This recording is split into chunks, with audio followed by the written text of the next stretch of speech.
So here we go, part 2 to last week's video.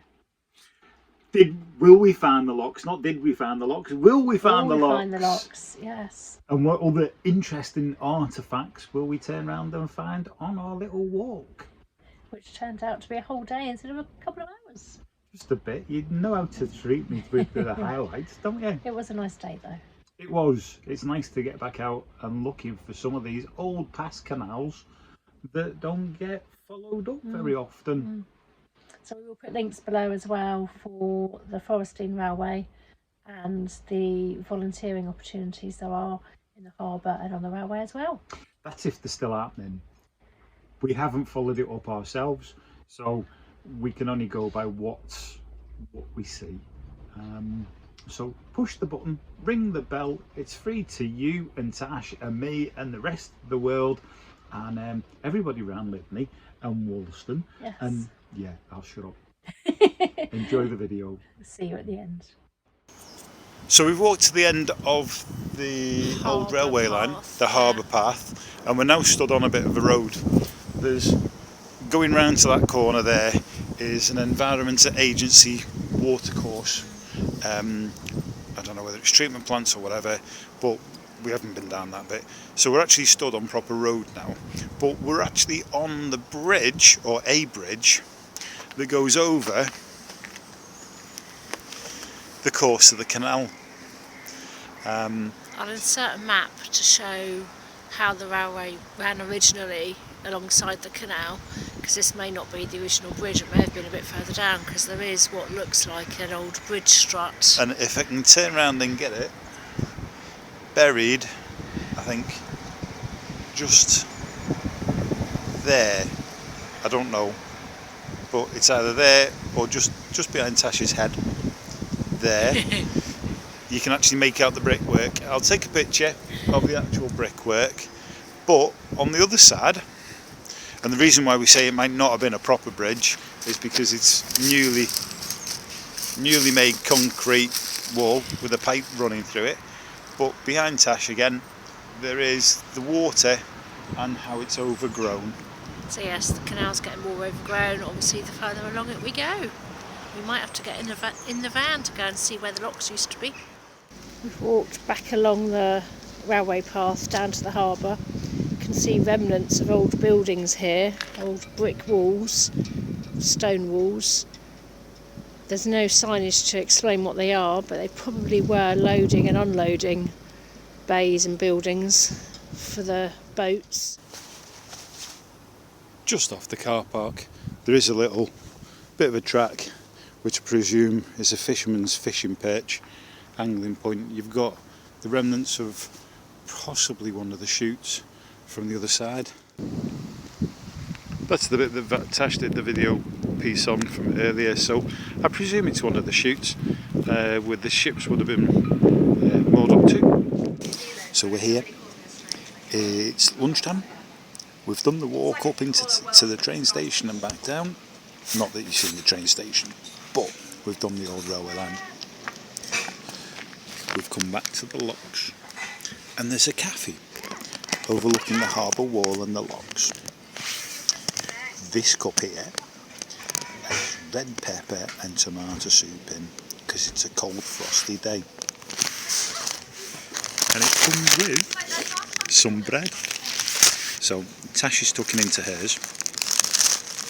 But come and visit the cafe if you come down here, because it's well worth it. One of the original lights from the 1880s. Sorry, the picture quality isn't that good because we've zoomed in to try and show it to you. But these gas lights were spaced all the way down the canal and were run until midnight every night to lighten the canal up for people to see what they were doing. So walking up from Hip's Cafe, we're working our way up through the car park. Well, just a little car park, taking us back to the van. We'll jump back in the van, see whether we can get a little bit further up to these hidden lock gates that Tash was going on about, all being well, and have a little bit of a tour up some of the the old canal. We're parked outside the car park, just outside the industrial estate. So we come to St Mary's Church in Lydney. We've crossed up over the railway track and we've turned right, and then we've come up to the church, haven't we? We're going to go through the church grounds from what we can see on the map, which should bring us down to a cutting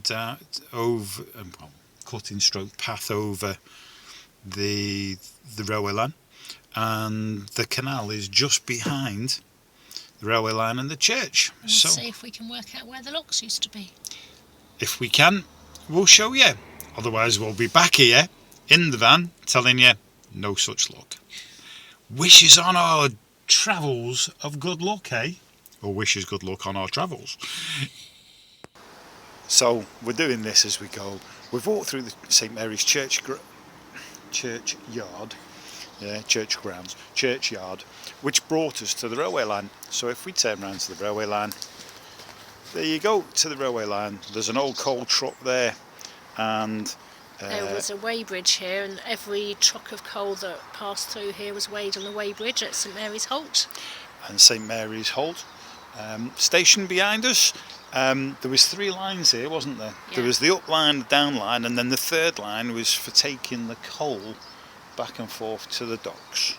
There's also the footbridge behind us, which you can just see there, which has been restored. It's a grade 2 listed structure. It's been restored. It doesn't say on the boards here when it was restored, so again I'll look it up and put some info on the screen for you. There you go. Let's see what else we find. And linking back to Birmingham, there's a lamp here which says Revo Tipton. So something else I'll investigate, because I think some of this metalwork might have been made in Birmingham. There we go. How small things go round. The world's not so big. So coming over the bridge, we just about to come off the other side, down on the station side, and what you might be able to see is, if I open it up and move the right way, I don't know whether you can see, just try and get my hands in there. Here, the canal, but comes underneath the station from the look of it. But then down by Tash, or Tash will point in the direction, there is the river running out as well. So I think this might be the end of the canal, and it was stopped because of the railway line, because there's not the height between the canal and the railway line to have got boats in. And I say that because I think that looks very much like a canal, and continues up to Lydney. And also there's a signpost that says that the canal was remade in concrete back in the 1950s. So I think this is where we can actually see. The culvert was remade in concrete. Oh right, yeah, the culvert, yeah. Oh, okay, let you have that one. If I don't pick you up on it, someone else will. Well, I'm glad you read the board properly. So this is where the canal restarts again, because there isn't anything that way. But like I say, down there we've got the river and the lakes and the ponds that were all connected to it. But I'm sure Tash will attach. Let's see if we can find some historic pictures. Okay. So walking along the canal, that is a very big sluice gate. Yeah, it must be 6 foot deep. And the drop down shows that as well. Must have been draining the canal, so that must make that very, very deep. Let's go and see whether we can find these lock gates. So walking along here, it's narrowed down a lot considerably, and we actually think it's been filled in over time, either one way or the other, to make, because if horses pulled along this side, then the canal would have been a little bit wider on that side, and trees grow, don't they, and things happen. So no evidence of any locks yet either. No evidence of locks, as Tash says. Let's keep going, see whether we can pick it up round the corner. So we've walked up to Lydney railway station almost, and there's no sign of locks on this section of the canal. You can see how tiny the canal is now, very overgrown and filled in. But having just had another look at the map, there was actually 2 pieces of canal that ran down this section next to the railway line, and it looks like typically the locks were on the other piece. So we're just going to see if we can find it.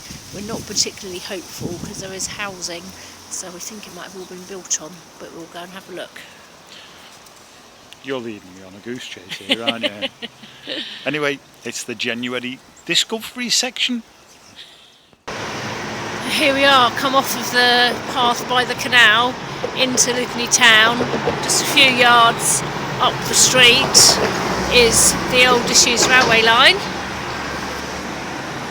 So it's the old disused railway line. So in between the railway line and the canal we walked up is the other piece of canal that had the locks on, which is all built on. So unfortunately we're not going to be able to see where the locks were, but we tried. Oh dear, before I walk back to the van, we found a charity shop. Just a few goodies to keep us going and developing stock, ready for the new trading season.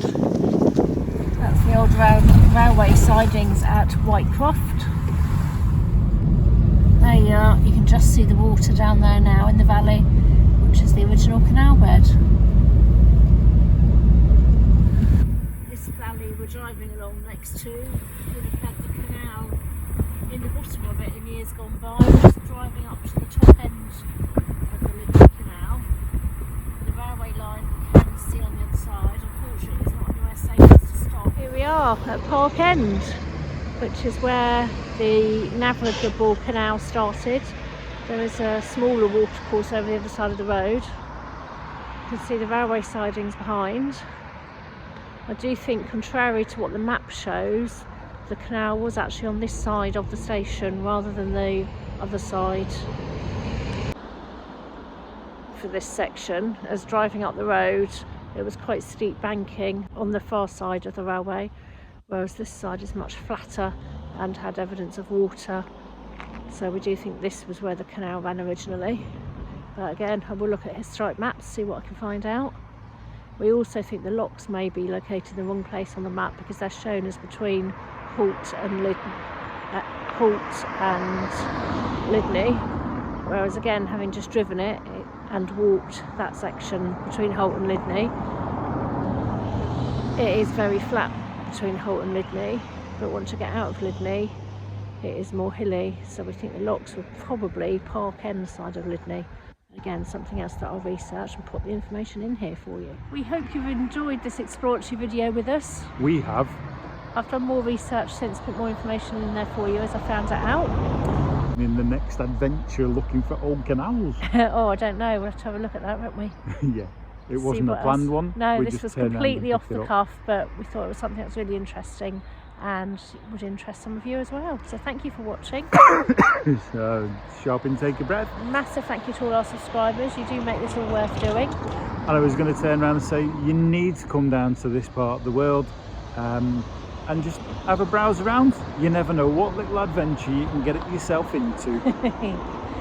So have a good week.